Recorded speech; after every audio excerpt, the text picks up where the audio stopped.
can you first tell us what is your role within WWF and what's your ambition within the organisation? I'm head of business and industry. I've been at WWF-UK for about 8 years. I'm there to make sure that the sum of all our efforts are making a difference in the private sector, so that we're really trying to drive not incremental improvement, we're trying to drive dramatic differences in the private sector. So let's look first of all to the sort of near past. If you look at, let's say, the last 8 years since you joined, how far have we gone on that journey towards transformation? Well, there is progress being made. I think what's quite encouraging is that when I joined, we were trying to just make the case that sustainability was important. Now there is increasing understanding of the big global issues that we all think about. So you're saying now business understands the issue, they're engaging with the issue, but they're not necessarily engaging with it on a transformative basis. Why not, and what can you do about that? There was a preoccupation with operational impacts. We've thankfully moved out of that phase, and most companies now are at least thinking about managing their wider, larger impacts up and downstream of operations. Let's say M&S say they're 10% of the journey. So what I'm saying is, yeah, you're absolutely right, there's incremental change, but there's not this sense in business about needing to transform business models. And so what I'm trying to really get is what is going to get us from this incremental change, and let's do a bit better at what we do, to this fundamental change if we're actually going to reach a sustainable level of society. You're absolutely right.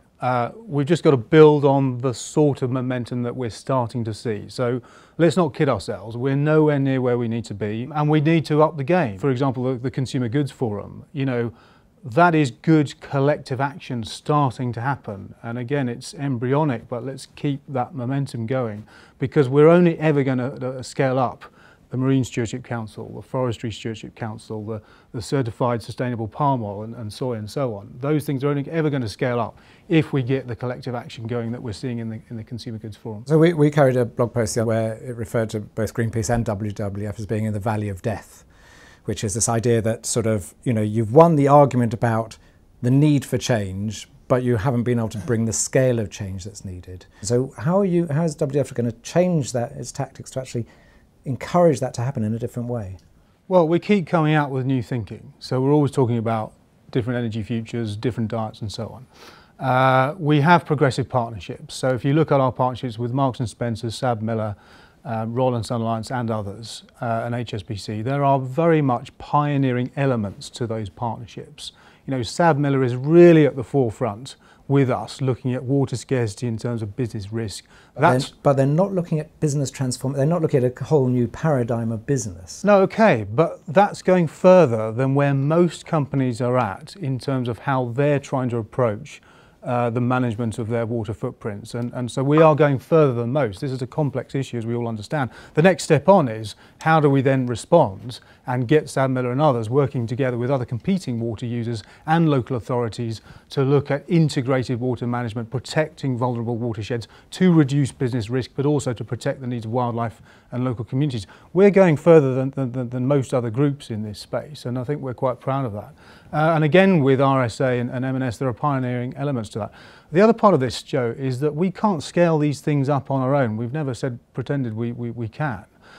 So we are plugging into things like the Consumer Goods Forum, which, as I said, it's only when you get those multinationals teaming up with each other, competitors working with competitors. Are the dynamics of your relationships changing? So business is now being more proactive.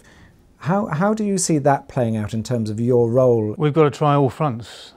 There is no way around this. We can engage consumers directly, but I think that's very difficult for us, with 65 million odd consumers in this country and 7 billion consumers on the planet. I think we're better off going through who influences those consumers the most. It's probably the brands, the retailers that we talk to on a daily basis. And if we can feed into their promotions and steer greener living that way, that's probably far more powerful. We are, as you know, engaging on the political landscape all the time. And we're also, again, trying to leverage increased pressure on governments through businesses. So what's been encouraging is companies are lobbying more actively and more positively than they've ever done before. The recent climate communique, you saw over 70 companies signed up to pushing for harder targets in Europe. There is a more progressive voice out there, business voice that's trying to be heard. I mean, we all want to see the right policy frameworks in place, and let's keep pushing on that front, but in the meantime, let's innovate and transform as far as possible as well. So I think we're pushing on all fronts. And given that sort of, enough is not enough, whatever we're doing is not enough, what can you do to encourage politicians to act? Well, I think it's applying different tactics for different sectors and different organisations. The energy sector is heavily regulated, as we all know. So on that scale, we are trying to ensure that, the electricity market reform that is afoot, is informed in the best way possible so that, the energy bill is as strong as it can be. With the banking sector, it's very conservative. This is tough. So we engage the more progressives like Triodos and Co-op, but we also engage many of the big banks as well to try and get that perspective around the carbon bubble, around carbon liabilities, around investor risk associated with the ecological recession that we're seeing, and we're always trying to push that agenda. Consumer goods is a bit more free-flowing. We're seeing more progress in that sector, so we're trying to push harder and faster for retailers to take more action, going even further than they're going right now. What is your learnings along the way about what will make the most impact? Well, it's really about every day challenging ourselves to make sure our partnerships are going further than they are right now, and trying to improve those things all the time and make sure that we avoid that incrementalist trap. How much should you be working positively to show benefits of change, but also actually exposing those companies that actually are not doing anything and show no plans to do so? We do actually quite a bit of campaigning where we are particularly objecting of bad practice, and we got the third runway at Heathrow sort of knocked on the head, and working with other organisations. So we need to campaign, but our main effort is trying to work on complex issues with industry to arrive at sustainable solutions. Is there a problem actually with the NGO sector that actually you need to be much more collaborating? Because actually I know lots of NGOs and often they're in competition with each other. I don't think so. NGOs have different approaches. They have different ways of approaching business, and that's a good thing. We need diversity in the system. We need to work with companies on all sides, and sometimes we need to hit them with a stick because things are not happening and bad practice needs to be stopped, and sometimes companies are grappling with how to get onto the right journey and need some support. So no, I think there's a healthy diversity in how NGOs work. What's the next core step on that journey that's going to sort of actually fundamentally move us out of this sort of iterative change to something a bit more radical, a bit more sort of that takes us into the next almost phase of sustainability? Well, it is the two things that we've touched on. It's transformation and innovation, and I think what's encouraging is that business leaders now are on platforms acknowledging the need that dramatic change is required. Bearing in mind that we're in a new age, bearing in mind that business leaders are starting to understand risk and resilience issues in a new world, actually the next step is to get into shape to innovate, and building up teams and a culture where any company now is more agile. But how do you get how are we going to get those laggards, who are by far the vast majority of companies, into this process? I think we need to expose every business to competitor activity. So let's ensure that we are amplifying the messages. Let's also expose companies to all the kinds of innovations that are happening around the world.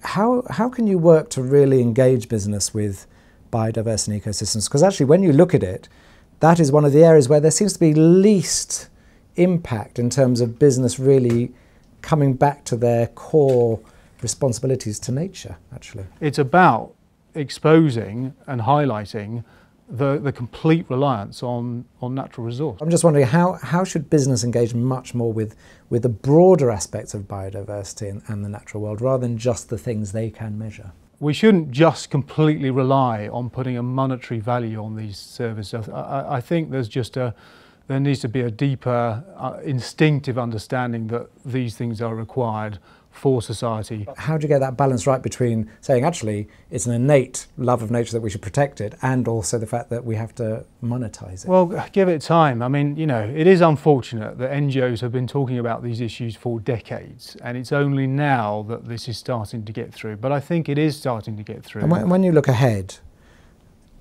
given the time constraints we're under in terms of changing direction, is your guess that actually it's going to take a major crisis to actually wake people up? We are running up a huge ecological deficit, and that is going to hit us very, very hard in the not too distant future.